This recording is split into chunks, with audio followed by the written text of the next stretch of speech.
Hello dear learners of class 7th. Today we are going to study about the book exercise of chapter number 15, that is light. The very first exercise is the get ready exercise. Here we need to complete the following blanks. It means it is a type of fill in the blanks exercise. The first question is the object that give us light. It means the light emitting object. What do we call them? We call them as the luminous objects. Then second question is object that do not give light are called. ऐसे object जो light emit नहीं करेंगे तो उनको बोलेंगे हम non-luminous objects. Third is the sun, torch, candle and fire all are dash of light. तो ये जो sun है, torch, candle, fire, these all are the sources of light. Fourth, dash object allow all light to pass through them. ऐसा object जो maximum amount of light को pass होने देगा वो होगा transparent object.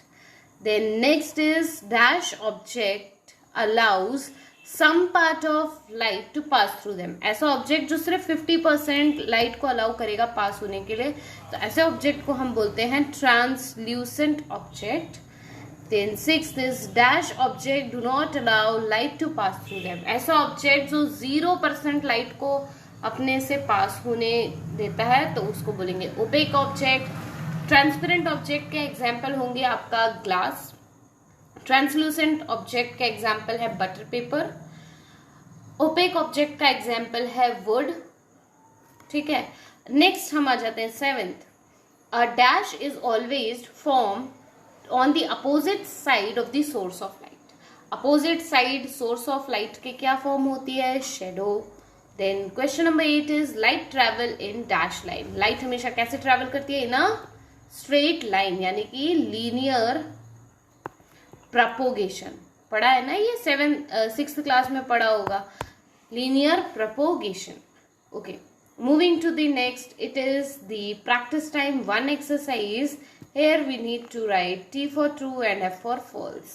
So the first statement is reflection can be regular or diffuse. Reflection दो तरीके के हो सकते हैं, या तो regular या diffuse, तो ये true है. Second, a dull surface reflect more light than the polished surface. अगर कोई dull surface है तो वो polished surface से ज़्यादा light emit करेगा, reflect कर सकता है क्या? तो this is false because the polish surface reflects more amount of the light. तो ये स्टेटमेंट हो गया आपका फॉल्स. नेक्स्ट स्टेटमेंट है the angle of incidence is equal to the angle of reflection. ये बिल्कुल सही बात है. जो आपका एंगल ऑफ इंसिडेंट है वो एंगल ऑफ रिफ्लेक्शन के इक्वल होता है. Then next is the direction of the propagation of light can not be invaded from the rays of light. This is false, क्योंकि भी यहाँ पे कैनॉट लिखा है तो इसको नॉट को हटाएंगे तब जाके ये स्टेटमेंट करेक्ट होगा. Then fifth is in a convergent beam the ray of light appear to move towards the single point. So this is true. Now moving to the next, that is the practice time 2 exercise fill in the blanks. First is a mirror is the highly polished plane surface. Mirror कैसा है? highly polished plane surface है. Second, the distance between the center to the lens, the distance between the center of the lens to the focal point, यानी कि lens के centre से focal point तक के distance को हम क्या बोलते हैं? Focal length. Next is magnifying glass is a magnifying glass. What is a magnifying glass? It is the convex lens. Then ENT specialist use. ENT specialist यानी कि जो डॉक्टर्स हैं जो डील करते हैं ईयर, नोज और टीथ से, वो क्या यूज करते हैं? They use concave mirror. Then fifth, in a concave mirror the image is usually dash dash and dash then the object. Concave mirror में फॉर्म होने वाली जो इमेज है वो कैसी होगी स्टूडेंट्स? वो होगी वर्चुअल, इरेक्ट और smaller than the object. Now next, moving to the next.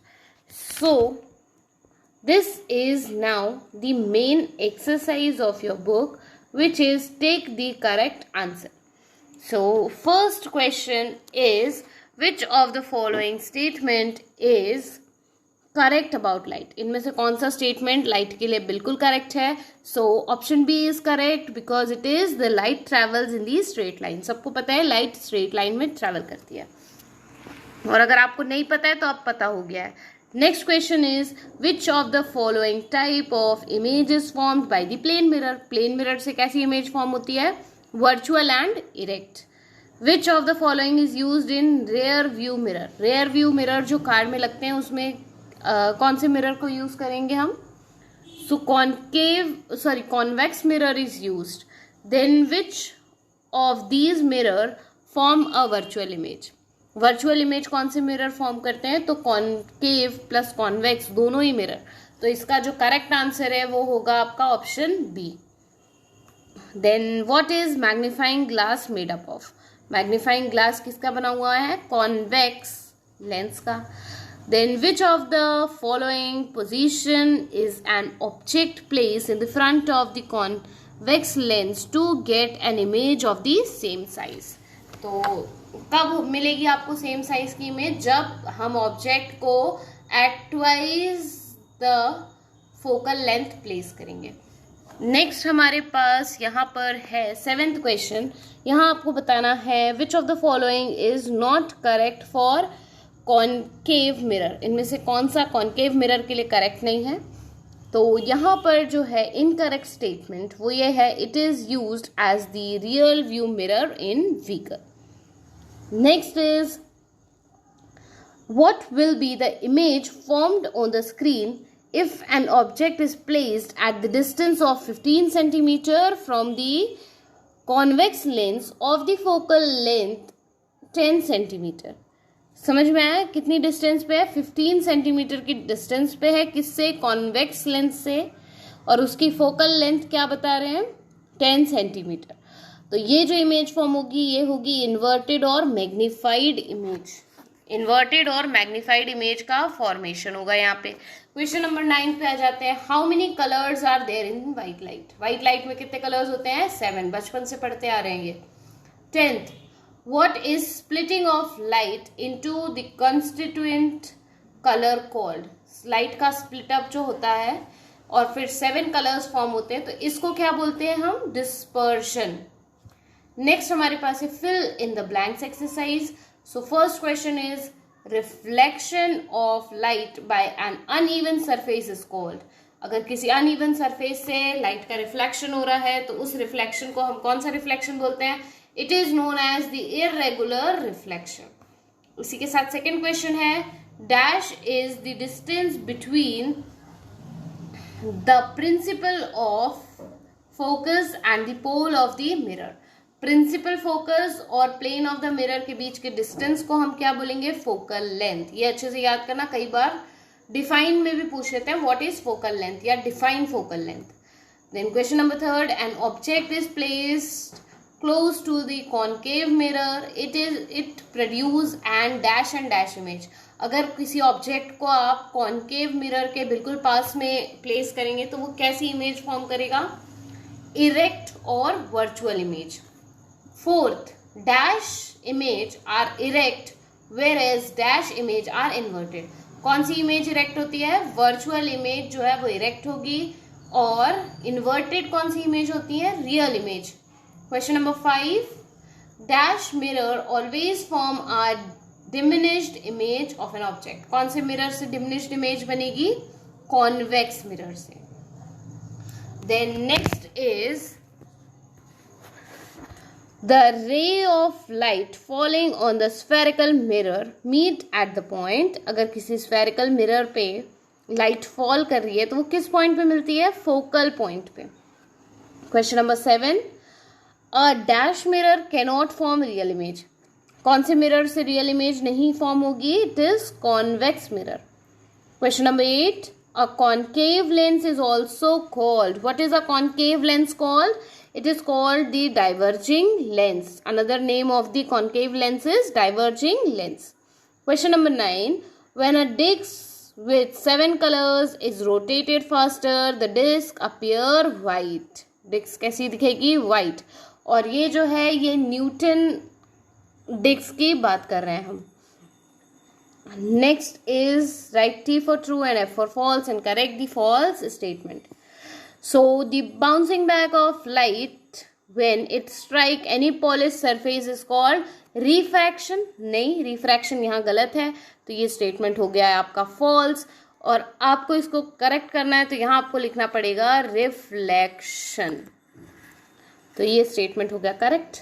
Then second is the plane mirror is a highly polished surface reflecting plane surface. This is true. Then question number third is a image that can be obtained on the surface of the screen is real image. This is true. Then question number fourth.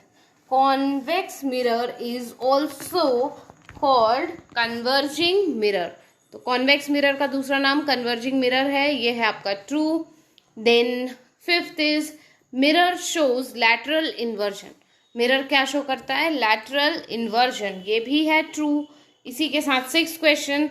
the point of incidence is the point of incidence is the point at which the incident ray fall on the mirror of the reflecting surface. तो incident point क्या है कि जब incident ray कहाँ पे fall हो रही है? reflecting surface पे, तो उसको हम incident point बोलते हैं. तो ये बिल्कुल true है. सेवेंथ क्वेश्चन है convex lens is used for making magnifying glass. Convex lens को हम मैग्नीफाइंग ग्लास बनाने के लिए यूज करते हैं. ये है आपका बिल्कुल ट्रू स्टेटमेंट. इसके बाद colour of rainbow are in the fact that colour emitted by the clouds. ये हो गया आपका फॉल्स. इसी के साथ हम आ जाते हैं नेक्स्ट क्वेश्चन पे, that is match the column. You need to match column A to column B. First is the regular reflection. Regular reflection क्या होता है? ऐसा रिफ्लेक्शन जो स्मूथ सरफेस से हुआ है. तो reflection by smooth surface is the regular reflection. After this incident ray. What is incident ray? A ray of light falling on the surface of the mirror और reflecting surface. Then next is angle of reflection. What is angle of reflection? It is the angle formed by reflected ray at the normal. क्या होता है angle of reflection? ये आपने diagram देखा है ना, ये है आपका एंगल ऑफ रिफ्लेक्शन. ठीक है. देन इसके बाद हम आ जाते हैं पोल पे. What is a pole? Pole is the centre of the mirror. क्या होता है pole? It is the centre of the mirror. Then convex lens. The convex lens are known as converging lens. Why? Because it converge all the rays at a common point. Then coming to the next, that is the one word answers of the following. First is splitting of white light. This phenomena is known as dispersion. Then next is an image formed on the screen. Screen पे जो image बनेगी, that is always real image. Third is a lens that is thick on the side. Side से thick होने वाला जो lens है वो कौन सा लेंस है आपका?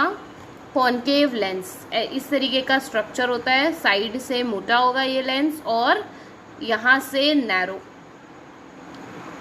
और साइड से थिक.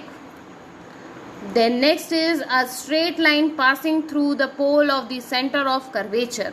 ऐसी लाइन जो सेंटर ऑफ कर्वेचर से पास होगी तो उसको बोलेंगे हम principal axis. A stream of several rays of light that is known as the beam. So here this chapter exercise is over. If you enjoyed learning with science wise, thank you for that. And if you have any doubt, in case, you can mention your doubts in comment sections. Stay connected with Science Wise. Thank you, dear learners.